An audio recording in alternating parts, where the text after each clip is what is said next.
నమస్తే K24 news. Pahalgam ఉగ్రదాడిపై ఆర్మూర్లో CPM నిరసన.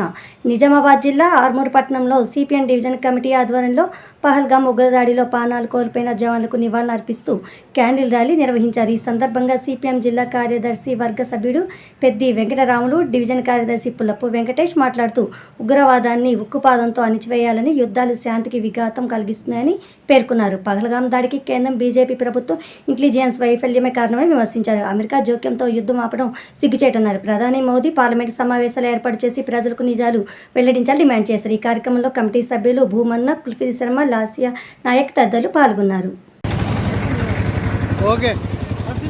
సామ్రాజ్యవాదం నశించాలి, సామ్రాజ్యవాదం నశించాలి, ఉగ్రవాదం నశించాలి, ఉగ్రవాదం నశించాలి. వర్ధిల్లాలి భారత కమ్యూనిస్ట్ పార్టీ మార్క్సిస్టు, వర్ధిల్లాలి సిపిఎం జిందాబాద్, సిపిఎం జిందాబాద్, సిపిఎం జిందాబాద్.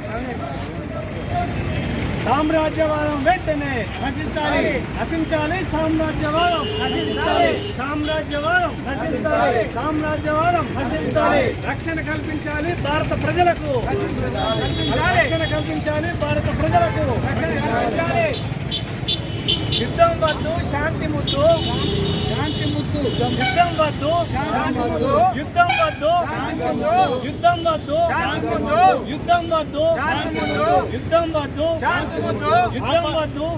ఆపాలి కగారు పేరుతో మారణ హోమం, ఆపాలి కగారు పేరుతో మారణ హోమం, కగారు పేరుతో మారణ హోమం ఆపాలి.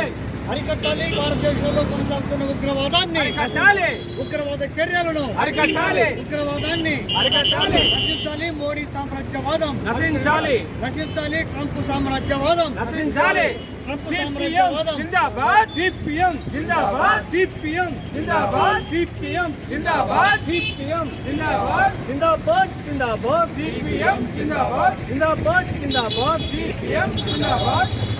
అరికట్టాలి ఉగ్రవాదాన్ని వెంటనే అరికట్టాలి, ఉగ్రవాదాన్ని వెంటనే అరికట్టాలి, ఉగ్రవాదాన్ని వెంటనే అరికట్టాలి. సిపిఎం జిందాబాద్, సిపిఎం జిందాబాద్, సిపిఎం జిందాబాద్, జిందాబాద్ జిందాబాద్, సిపిఎం జిందాబాద్, జిందాబాద్ జిందాబాద్, సిపిఎం జిందాబాద్. ఆపాలి యుద్ధాన్ని వెంటనే ఆపాలి, అమెరికా సామ్రాజ్యవాదం నశించాలి, అమెరికా సామ్రాజ్యవాదం నశించాలి, అమెరికా సామ్రాజ్యవాదం నశించాలి, అమెరికా సామ్రాజ్యవాదం నశించాలి, అమెరికా సామ్రాజ్యవాదం నశించాలి, అమెరికా సామ్రాజ్యవాదం నశించాలి, అమెరికా సామ్రాజ్యవాదం ఆపాలి.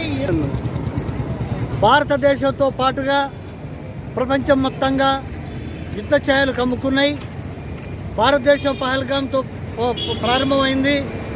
ఇప్పటి వరకు పహల్గామ్ ఉగ్రవాదులని మట్టుబెట్టలేదు, పట్టుకోలేదు, వాళ్ళ పేర్లు కూడా బయటపెట్టలేదు. ఆపరేషన్ సింధూర్ పేరుతో ఉగ్రవాద స్థావరాన్ని కూల్చివేయడంతో సరిపోదు, ఆ పేరుతోటి అనేక మంది సైనికులు ప్రాణాలు కోల్పోయి వాళ్ళ కుటుంబాలు వీధిన పడ్డాయి. ఇప్పటి వరకు ఆ ఉగ్రవాదుని పట్టుకోలేదు. అంతేకాదు భారతదేశంలో ఉన్నటువంటి దేశ భక్తులైన నక్సలైట్లను కూడా కగార్ పేరుతోటి చంపేస్తూ ఉన్నారు. వాళ్ళ పేరుతోటి ఆదివాసీలను కూడా కనీసం 30-40 మందిని ఇప్పటికే పట్టుకపోయి అడవులలో, కర్రెగుట్ట అడవులలో చంపేసినటువంటి నిరంకుశత్వం కనపడ్డది.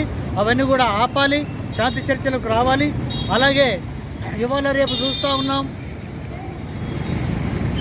ఇజ్రాయెల్ ఇరాన్ మీద, గాజా మీద, అలాగే పాలస్తీనా మీద అకారణంగా దాడులు చేస్తూ ఉంది. ఒకప్పుడు దోస్తీ నడిపినటువంటి ఈ దేశాలే ఇప్పుడు బద్ద శత్రువులుగా ఉంటూ ప్రపంచ 3వ యుద్ధానికి దారితీసే పరిస్థితులు తీసుకొచ్చినాయి. దీనికి అమెరికా పూర్తి స్థాయిగా మద్దతు చెప్తా ఉంది. అమెరికా గుణమే సామ్రాజ్యవాదం. అందుకని అమెరికాతో సోబత్ చేస్తున్నటువంటి మోడీ గారు ఇప్పటి వరకు దాని మీద, ఇరాన్ మీద దాడుల్ని, గాజా మీద దాడుల్ని, పాలస్తీనా మీద దాడుల్ని ఖండించట్లేదు. ఖండించకుండా మరి తన వంతు ప్రయత్నం కూడా చేయాలి. ఇప్పటికే చాలా నష్టం జరుగుతూ ఉంది. అమాయక ప్రజలు చనిపోతూ ఉన్నారు. మహిళలు, పిల్లలు ఎక్కువ మంది చనిపోతూ ఉన్నారు. ఏం పాపం చేసిండ్రు భూమి మీద పుట్టడమేనా అని అడుగుతూ ఉన్నాం. అంతేకాదు ఆ యుద్ధం మనం ఖండించకపోతే మన దేశానికి కూడా భవిష్యత్తులో ప్రమాదం రావచ్చు. అందుకోసం ముందస్తుగానే మోడీ గారిని మేము సూచిస్తూ ఉన్నాం. మేము అయ్యా ఆ యుద్ధాలని ఖండించండి, ట్రంప్కు మీరు ఫోన్ చేసి చెప్పండి, ట్రంప్ మీరు దోస్తులే కదా, అందుకోసం మీరు నోరు మెదపకుంటే బాగుండదు, మీరు నోరు మెదపాలని చెప్తూ ఈ పాలస్తీనా మీద, ఇజ్రాయెల్ మీద, గాజా మీద జరుగుతున్న దాడుల్లో మరణించిన వారికి, అలాగే భారతదేశంలో జరిగిన మొన్న విమాన ప్రమాదంలో మరణించినటువంటి సుమారు 300 మందికి, పెహల్గాంలో చనిపోయినటువంటి 27 మంది సామాన్య ప్రజలకు, ఆపరేషన్ సింధూర్లో చనిపోయినటువంటి సైనికులకు కూడా సిపిఎం పార్టీ దేశవ్యాప్తంగా నివాళులు అర్పిస్తుంది. అందులో భాగమే ఈరోజు ఆర్మూరు బస్టాండ్ పక్కన క్యాండిల్స్, కొవ్వొత్తులు ప్రదర్శిస్తూ నివాళులు అర్పిస్తాము. వెంటనే ఆపకపోతే తగిన మూల్యం మోడీ సర్కార్ చెల్లించుకోక తప్పదని హెచ్చరిస్తా ఉన్నాం. ఈరోజు ఉగ్రవాదాన్ని ఉక్కుపాదంతో అణిచివేయాలని సిపిఎం పార్టీ ఆధ్వర్యంలో దేశవ్యాప్తంగా కూడా ఈ నిరసన కార్యక్రమాన్ని నిర్వహించడం జరుగుతూ ఉంది. ప్రధానంగా పహల్గాంలో జరిగినటువంటి ఘటన, ఆ ఘటనలో సామాన్య ప్రజలు, అక్కడ టూరిస్టానికి వచ్చినటువంటి ప్రజలు మరి అమాయకంగా బలైనారు. వారిని ఇప్పటి వరకు మరి అరెస్ట్ చేసినటువంటి పరిస్థితి లేదు. ప్రభుత్వం ఈ ఉగ్రవాదులు ఎవరైతే ఉన్నారో వాళ్ళని వెంటనే అరెస్ట్ చేయాలని, అట్లాగే సింధూర్ పేరుతోటి ఈరోజు నరేంద్ర మోడీ ఆపరేషన్ నిర్వహిస్తూ ఉన్నాడు. కానీ ఇంకా దానికి సంబంధించినటువంటి సమగ్రమైనటువంటి విచారణ జరపట్లేదు. ఈరోజు పార్లమెంటు పెట్టాలి, పార్లమెంటులో దేశ ప్రజలకి అక్కడ ఏం జరిగిందనేటటువంటి విషయాన్ని స్పష్టంగా ప్రజలందరికీ చెప్పాల్సినటువంటి బాధ్యత ఉంది. అదే మాదిరిగా మొన్న విమానం జరిగింది, విమానంలో దాదాపు 270 మందికి పైగా చనిపోయారు. ఆ ఘటనకు సంబంధించినటువంటి బాధ్యులు కూడా ఎవరు ఏంటి అనేటటువంటిది ఇప్పటి వరకు వాటి మీద విచారణ లేదు. వెంటనే విచారణ జరపాలని చెప్పేసి, దాంతోపాటుగా ఈరోజు అమెరికా ట్రంప్ మరి 2 దేశాలకు, పాకిస్తాను, ఇండియాకు మధ్యన ఒప్పందం చేసినామని చెప్పేసి ట్రంప్ చెప్పినటువంటి